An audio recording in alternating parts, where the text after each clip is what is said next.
O RBA Entrevista hoje, Tamires Gomes Sampaio, advogada, militante, feminista negra, ativista, escritora e pré-candidata a vereadora na cidade de São Paulo nas próximas eleições em novembro.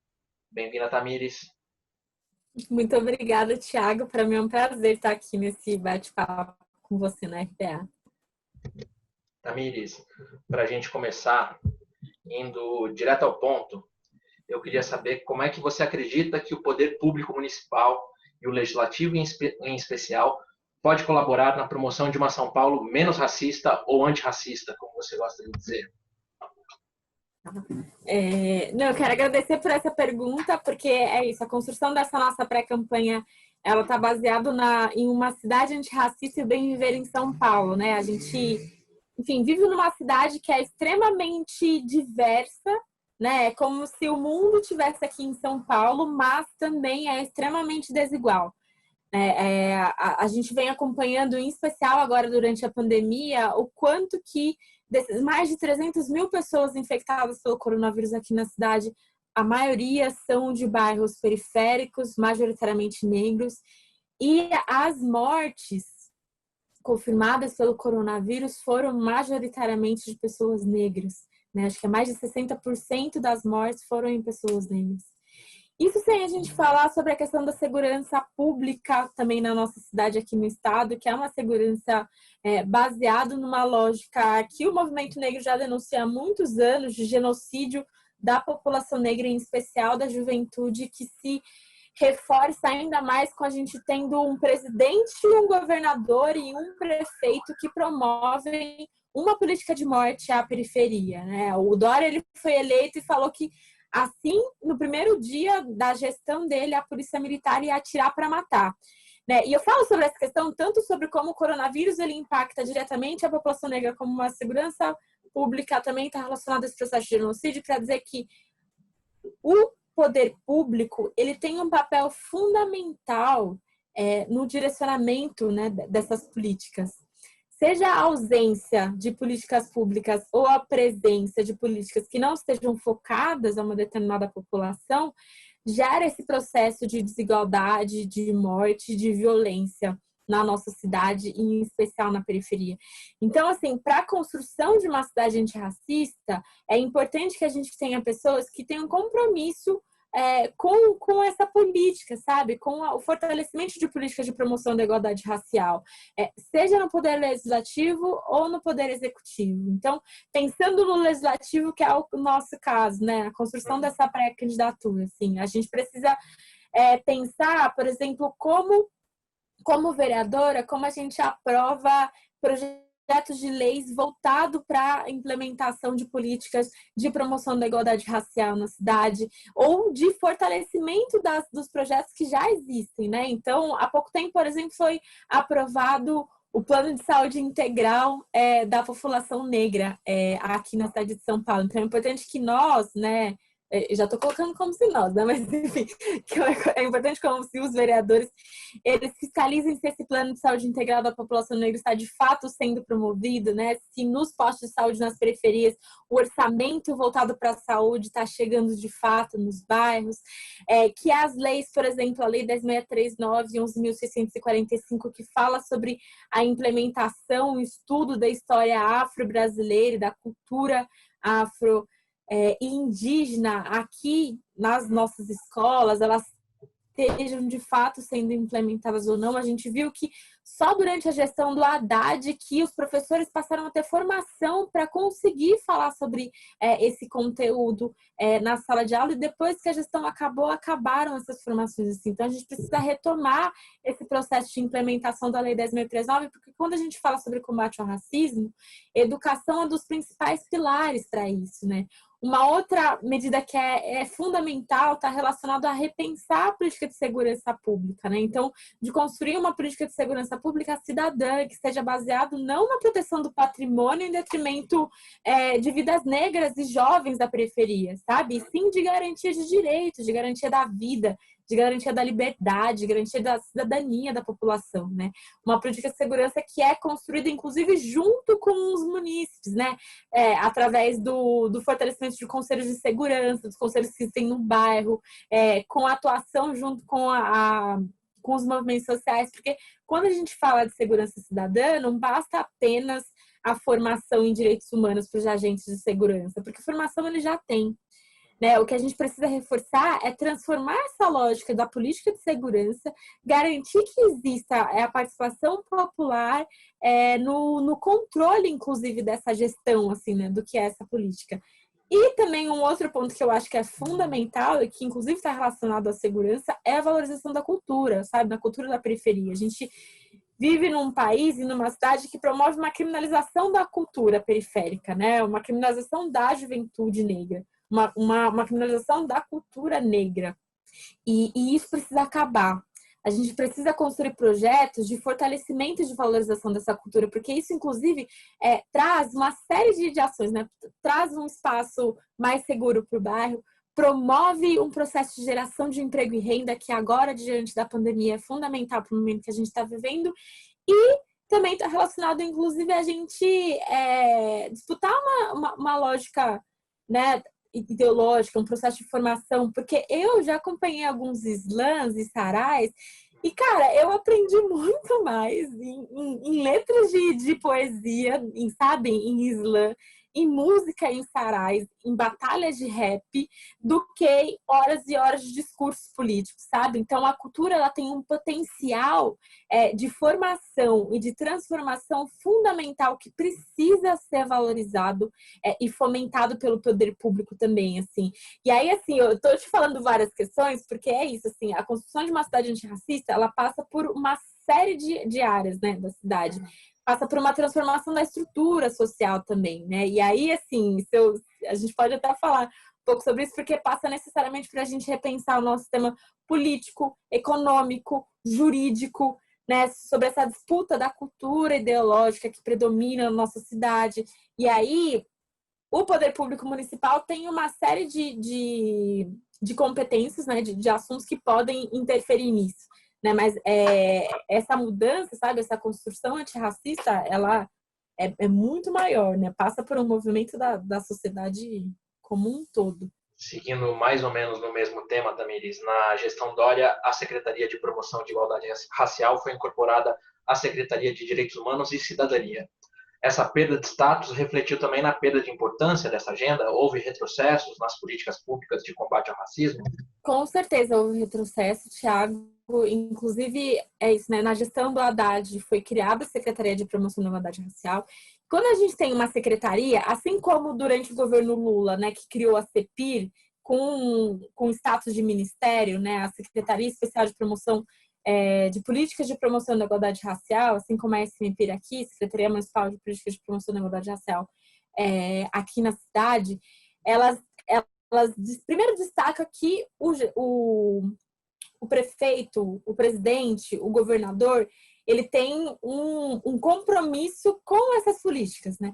Segundo que, ao ter status de secretaria ou ministério, no caso do governo federal, essas secretarias elas conseguem trabalhar de forma interseccional com as outras secretarias, né? Porque é importante também que a gente fale sobre isso, assim, porque não adianta a gente criar uma secretaria de promoção da igualdade racial sem orçamento e isolada, achando que a gente vai resolver o combate ao racismo numa caixinha da secretaria, né?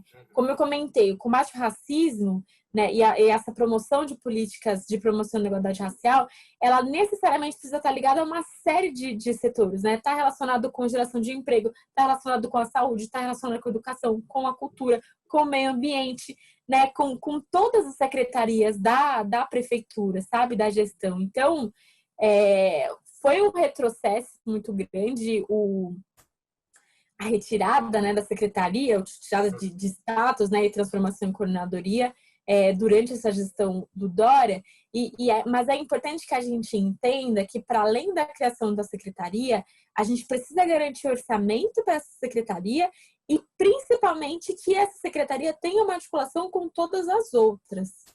Né? Porque é isso, as políticas de igualdade social, assim como as políticas relacionadas à questão das mulheres, né, políticas de gênero, elas necessariamente precisam ser transversais, né? Então, estar articulada com vários outros setores do poder público E essa seria municipal, uma federal. função essencial do legislativo justamente na aprovação do orçamento municipal, na alocação de recursos, não é isso? Exato, exatamente. Exatamente. Tamires, e em outras áreas, por exemplo, me parece que mobilidade urbana também é uma pauta que importa muito para a juventude periférica. Também houve retrocessos nessas áreas também, nesses últimos 4 anos. Sim, teve retrocesso, sim, de cara que eu posso falar. Tanto, né, que é o aumento da passagem, dois, o corte em relação à tarifa zero, né? Porque durante a gestão Haddad, a gente conseguiu o bilhete único estudante tivesse tarifa zero para estudantes cotistas, estudantes bolsistas de universidades. Eu lembro que eu, inclusive, estava fazendo o direito no Mackenzie pelo ProUni ainda, e isso, assim, mudou. Assim, foi, assim, um choque de realidade, porque sair de Guaianazes, que é onde eu moro, para ir para o Mackenzie, que é onde eu estudava, e ir para o estágio, assim, tem um ônibus, o trem, aí eu faço validação do trem para o metrô, aí ando um pouco para chegar no Mackenzie, né? Mais um transporte para chegar no estágio, depois mais o metrô, trem e ônibus para chegar na minha casa. No final do mês, eu praticamente, né, eu acho que o dinheiro que a gente tinha para o estágio quase todo ia para o transporte público. Quando chegou o benefício da tarifa zero para estudantes cotistas e pró-unistas, isso assim foi fundamental no processo. Assim. Isso, inclusive, garantiu a possibilidade de vários alunos irem para a universidade, né? Agora, com a gestão Dória, ele cortou, né? Porque assim, tem uma quantidade de viagens, né, que você pode. Durante a gestão Haddad, para além de ir e voltar, né, sair da sua casa e ir para a universidade, voltar da universidade para sua casa, você tinha outras cotas também que envolviam o final de semana, né? Porque o estudante, ele não só vai e volta da universidade, né? Ele também tem direito ao lazer, à cultura, né? A estar na cidade. E o Dória cortou essas cotas e foi diminuindo mais e mais para além do aumento da passagem, né? O que faz com que a mobilidade na cidade se torne muito difícil. Tenho amigas que, quando teve esse corte, inclusive, ficou impossibilitada de ir para a faculdade no final do mês. Porque não tinha dinheiro para pagar o transporte público, morava longe da universidade, e isso prejudica diretamente a formação, né? E isso, inclusive, levanta um outro ponto, assim, que é importante que a gente garanta políticas de acesso à universidade, mas essas políticas de acesso, elas precisam estar ligadas com políticas de permanência estudantil também. Sejam elas relacionadas ao transporte, ou relacionadas à alimentação, ou relacionadas ao material, sabe? É muito importante garantir, né, que o estudante do ProUni, das cotas do FIES, consiga ter o acesso, mas para que ele de fato consiga terminar e assim a gente diminuir, inclusive, a evasão escolar, a gente precisa garantir que tenha o tarifa zero para o estudante entrar. Precisa garantir que tenha uma bolsa permanência que possibilite com que o estudante compre materiais que são necessários para isso, ou que consiga garantir a alimentação. E aí a alimentação ela pode ser desde garantir um bandejão próximo a essas universidades, né, que possibilite com que os estudantes se alimentem de graça ou com um preço de tipo bom prato, né, de R$ 1, ou seja garantindo essa bolsa para que o estudante consiga, né, comprar, enfim, a alimentação nesse espaço. E aí tem um outro ponto sobre mobilidade que eu acho que é importante também que a gente fale, que é essa relação da periferia com a cidade, né? Eu estava falando sobre isso, inclusive, esses dias. Aliás, esses dias não, no sábado que a gente fez um debate sobre essa cidade antirracista, né? A construção dessa cidade antirracista. E sobre o direito à cidade, né? E o direito à cidade como envolve mobilidade, e sobre como é muito louco, assim, que a gente que mora aqui na periferia, quando a gente fala que vai para o centro, fala assim, eu vou para a cidade, né? Que significa eu vou para o centro da cidade. Porque estar na periferia, morar na periferia é como se a gente não tivesse na cidade. Isso precisa mudar. E não é mudar assim, vamos levar a periferia para o centro. Não, a periferia precisa fazer parte da cidade, a periferia tem que ser o centro, né, e tratada como tal. Aqui precisa ter espaço de cultura, de lazer, de emprego. Por que eu preciso demorar 2 horas para chegar no meu local de trabalho, sendo que eu poderia ter posto de trabalho aqui no bairro onde eu moro, né? Por que eu tenho que ir é que aqui em Guaianazes não, porque aqui em Guaianazes a gente tem o céu, no céu tem teatro, aqui em Guaianazes a gente tem uma biblioteca feminista, que é a primeira biblioteca feminista da cidade, mas tem bairros aqui em São Paulo que sequer tem praça pública, que não tem nenhum espaço de lazer, né, para a população no geral, e que para conseguir ter esse espaço de lazer precisa ir para o centro. Sabe, para ter acesso a um parque, para ter acesso a uma praça, por que a gente precisa passar, né? Atravessar a cidade, pegar horas de transporte e não ter esse espaço aqui no nosso território, no bairro também. Isso é fundamental, isso está diretamente relacionado à mobilidade também, né? A gente precisa garantir tarifa zero, né? Melhorar a qualidade de transporte, aumentar a quantidade de ônibus, melhorar a estação do metrô e do trem.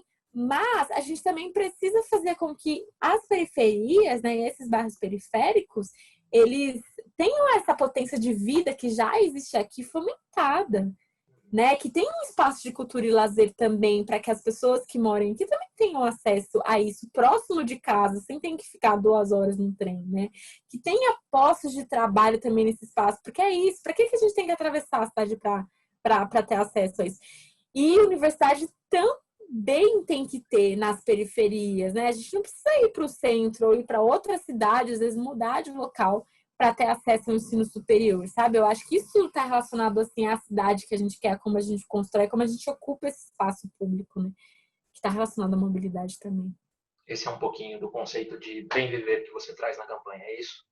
Olha, se a gente for falar sobre o bem viver, eu acho que o bem viver ele fala um pouco sobre isso, fala um pouco sobre isso, mas ele está relacionado a um pouco mais, assim, porque assim, o bem viver ele é um conceito indígena que traz uma nova noção de viver em sociedade, né, sabe? Uma noção que está relacionada a uma vida em coletivo, que está relacionada a uma lógica ancestral, que está relacionado a gente entender que nós somos seres vivos que vivemos em um espaço em que a natureza também é viva, que o meio ambiente também é vivo. Então, a gente precisa respeitar, né, e ter uma compreensão com a água, com o meio ambiente, com a alimentação que a gente tem, com a segurança, de uma forma diferente, sabe? Porque é isso, bem viver está, relacionado à nossa vida, a gente precisa estar vivo. Né? Então, pensar uma política de segurança cidadã. 2, o meio viver está relacionado à nossa relação com o meio ambiente, assim, sabe? Então, de respeitar a natureza, de nos entender enquanto ser humano num espaço, né, de biodiversidade, etc., que também são outros seres vivos, né? Está relacionado a ter acesso à água potável. E aí, se a gente for pensar na cidade de São Paulo, nas periferias, ainda tem casas que não tem nem acesso à água encanada. E a gente está acompanhando o Congresso e aqui em São Paulo também as pessoas tentando privatizar a água. Está relacionado à alimentação, então a gente conseguir acesso a uma alimentação saudável, né, sem veneno. Porque a gente tem acompanhado, né, o aumento de agrotóxicos e a quantidade de veneno que a gente ingere nessa alimentação, né? E que, em especial nas periferias, que não tem acesso a um produto de qualidade, né? Então, isso envolve a valorização da agricultura familiar, da economia solidária, né, de trabalhos como são promovidos pelo MST e das feiras que eles promovem, né, e dos assentamentos que inclusive tem aqui na nossa cidade, né. O bem viver também está relacionado a uma construção coletiva, né, a gente se entender que, porque é um pouco uma resposta a esse sistema capitalista predatório, um sistema capitalista que sobrevive de violência e da desigualdade e que promove essa ideia do individualismo. E a gente entender que é só através do coletivo que a gente de fato constrói, né, uma transformação social, assim, sabe? É repensar a nossa relação em sociedade numa perspectiva ética, numa perspectiva política, numa perspectiva econômica, né? Construir uma nova lógica de viver em sociedade, assim, né? Isso tudo está relacionado ao bem viver, assim, então é um pouco amplo. Mas concretamente, né, pensando em políticas, está relacionado a isso, né? A garantia de alimentação saudável, do acesso à água potável, uma política de segurança cidadã, geração de emprego e renda, na cidade, né, de valorização da cultura nas periferias, né, enfim, de todas essas questões. Então vamos lá, Tamires. Em 2014, após o resultado das eleições presidenciais, você alertava em entrevista à Revista do Brasil que se o PT continuasse com essas políticas de concessão, abre aspas, vai pender para a direita. É perigoso, você disse naquele momento. Nesse último domingo agora, vimos o ex-presidente Lula falar que não aceita mais os chamados pactos pelo alto com as elites.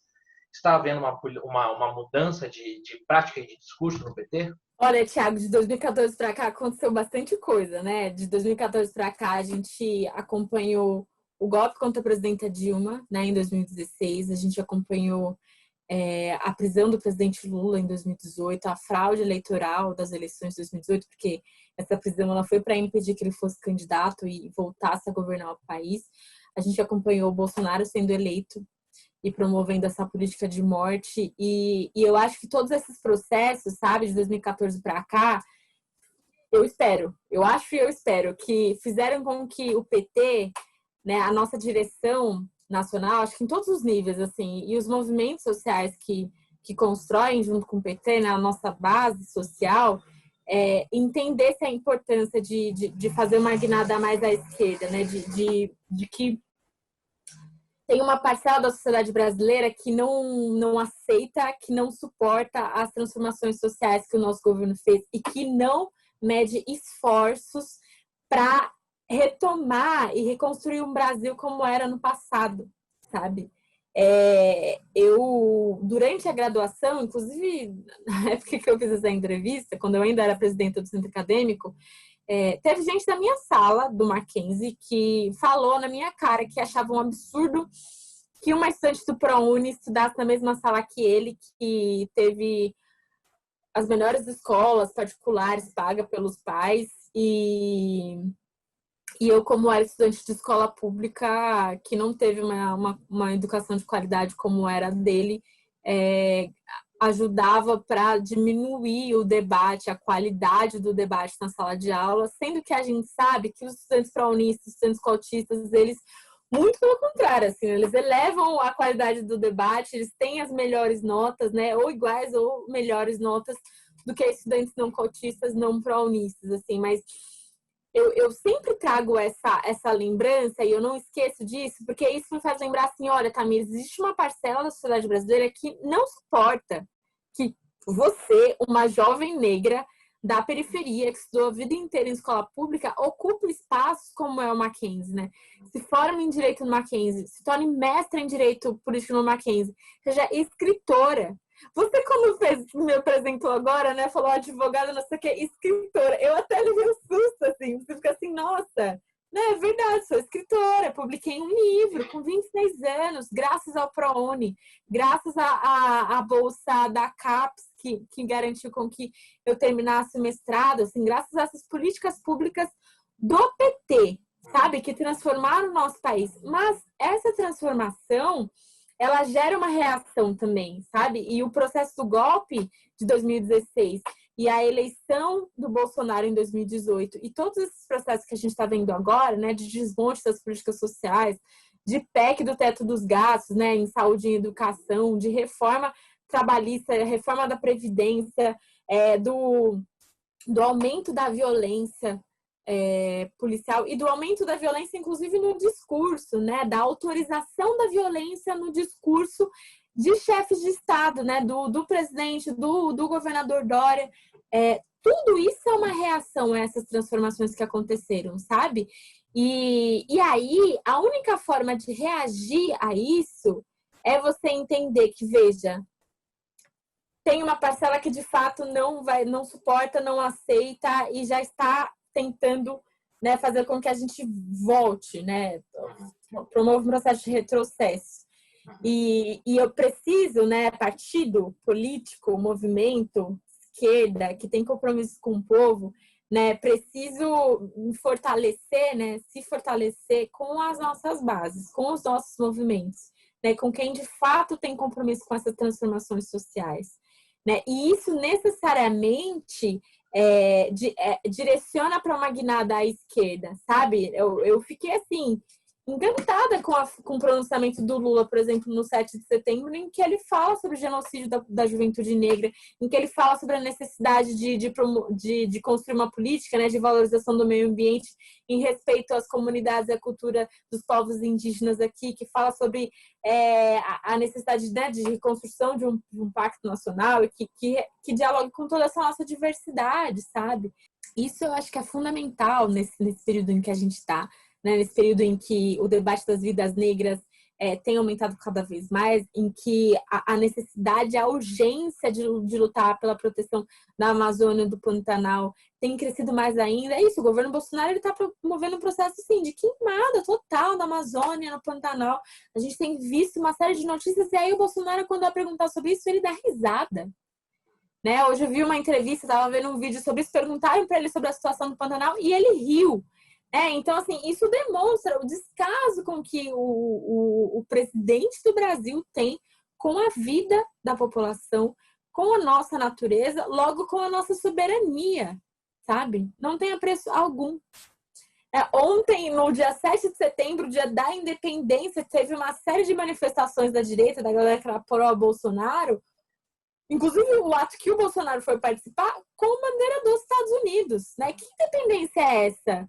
Com bandeira dos Estados Unidos, que a gente bate continência para os americanos, que tem placas que falam sobre o Trump 2020, assim. Que independência é essa? É independência ou é subalternidade, né? Ou é entreguismo? Sabe? Que independência é essa, inclusive, que a gente vai comemorar, porque acho que é inclusive uma coisa importante se destacar, né? O pronunciamento do Lula e a fala do Bolsonaro, assim, né? Sobre como ele destaca, assim, comemorar a independência e a liberdade que o Brasil conquistou. Que liberdade foi essa? Que, ao garantir independência, mantém a escravidão. Liberdade para quem? Sabe?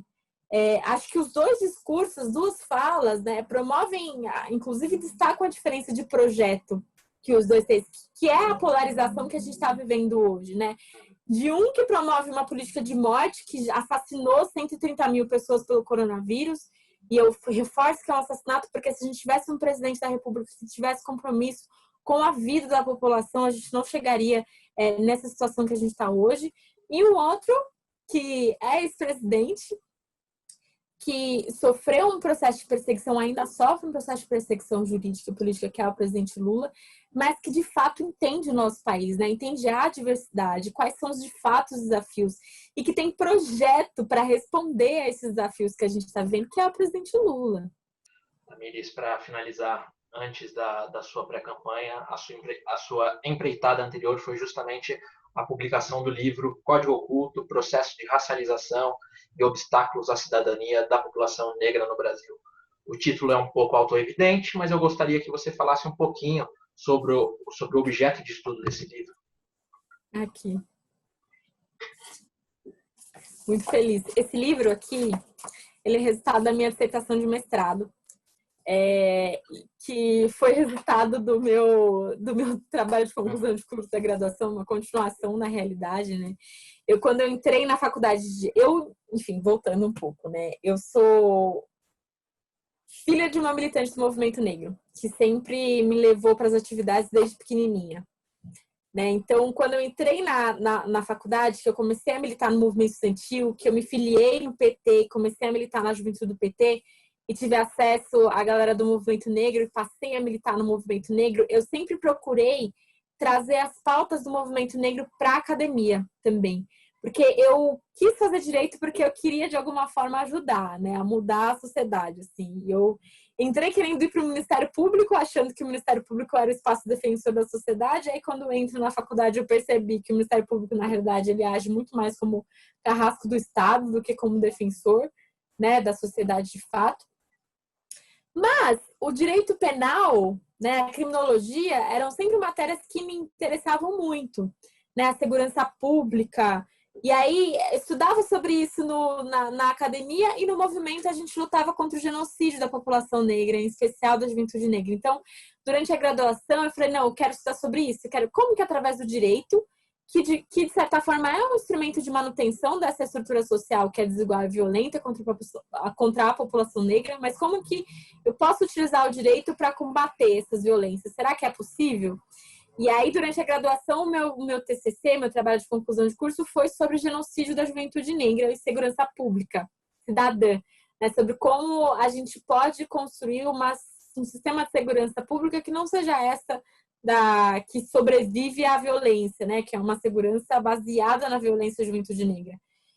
Mas sim uma segurança que promova direitos, né? A vida, a liberdade, a cidadania. Um ano depois de eu ter terminado a graduação, que foi quando acabou a gestão da Uni, porque meu último ano da graduação eu estava no primeiro ano de gestão da União Nacional dos Estudantes e o ano seguinte, depois que eu me formei, foi o último ano da gestão, que era um ano de congresso, de organizar coisas, então eu não consegui parar. Mas assim que acabou a gestão da Uni, eu entrei no mestrado também no Mackenzie, para continuar esse meu estudo da graduação. A minha ideia, na realidade, era fazer um mestrado sobre o genocídio da população negra. Mas aí, eu, dialogando com o meu orientador, que é o professor Silvio Almeida, ele falou assim, olha, eu acho que é melhor você aprofundar alguns pontos antes, talvez fazer esse trabalho, né, essa pesquisa sobre o genocídio durante o doutorado. Eu falei, não, beleza.